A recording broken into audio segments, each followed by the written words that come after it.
Where God is born, hope is born. He brings hope.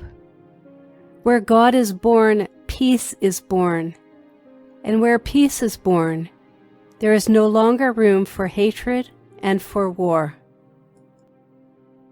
The theme for the 2025 Church Jubilee, declared by Pope Francis, Pilgrims of Hope, emphasizes that we are indeed pilgrims in this world, just passing through on our way to our eternal home.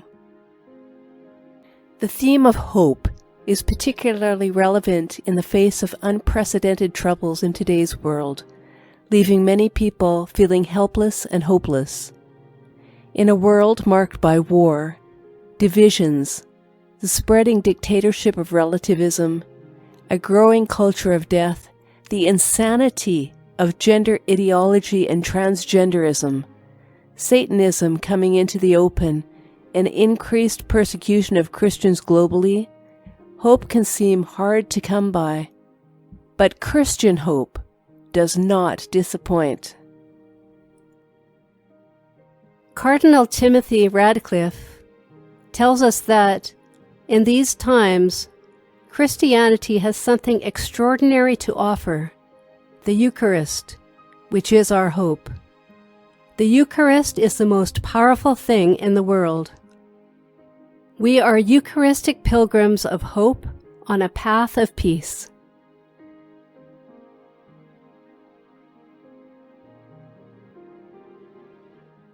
Our conviction that Jesus is alive in the Eucharist is a bold and defiant truth. It is a belief that taunts death and boasts in the God's sovereign power alone. Now, more than ever, we as Catholics need to ask the Lord for our rock-solid, supernatural faith in the unstoppable power of the Holy Eucharist. We need to humbly ask the Holy Spirit for greater receptivity, so that when we receive this heavenly food, the bread of life, it might change us. Jesus' offering of himself, completely and entirely, both in his birth and at each Mass, should draw us out of ourselves in imitation of him. As we consume him, he transforms us from the inside out, making of us a Eucharistic gift for the world.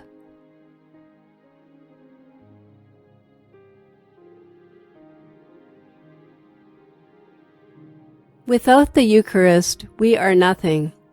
But with the Eucharist, the body, blood, soul, and divinity of Jesus, we have everything. Where will you get the joy of loving? In the Eucharist, Holy Communion. Jesus has made himself the bread of life to give us life. Night and day, he is there.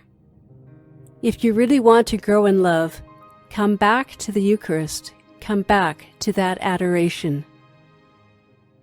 We are privileged to be called to adore him today, as were Mary, Joseph, the shepherds and magi then, because here Jesus continues his incarnation on earth.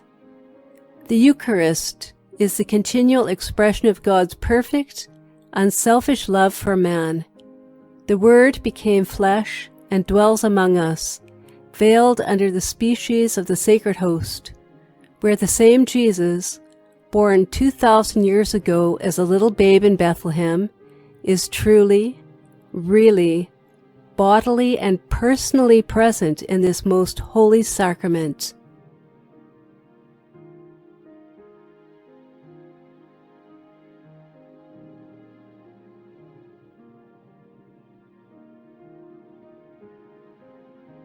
Mother Teresa said, "People ask me, Mother, what will convert America and save the world?" My answer is prayer. What we need is for every parish to come before Jesus in the Blessed Sacrament in holy hours of prayer.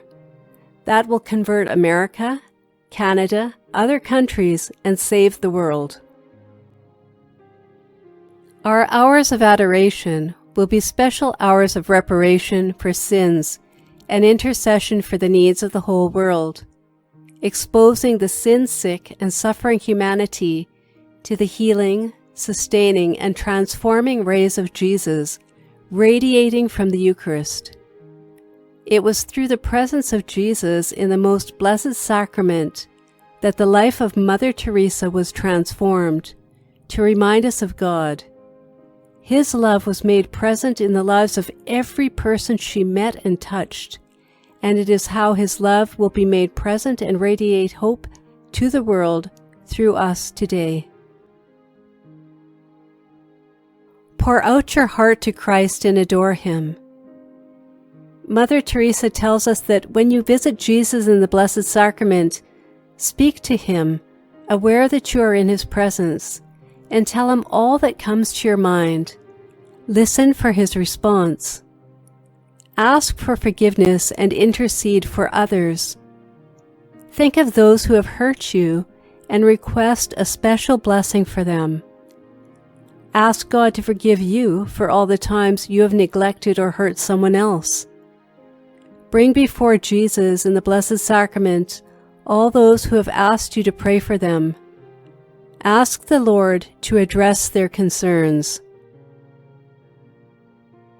Sit quietly and just be in the presence of God.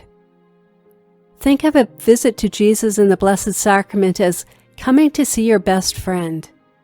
Sit quietly and enjoy being in each other's company. Instead of talking to the Lord, try listening to what He wants to tell you. Like Mary, let us be full of zeal and go in haste to give Jesus to others. She was full of grace when, at the Annunciation, she received Jesus. Like her, we too become full of grace every time we receive Holy Communion. It is the same Jesus whom she received and whom we receive at Mass. As soon as she received Him, she went in haste to give Him to others.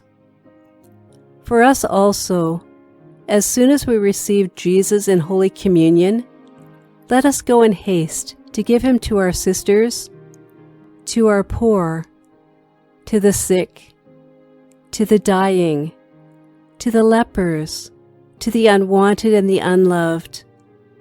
By this, we make Jesus present in the world today. For all of us, may the Jubilee 2025 be an opportunity to be renewed in hope.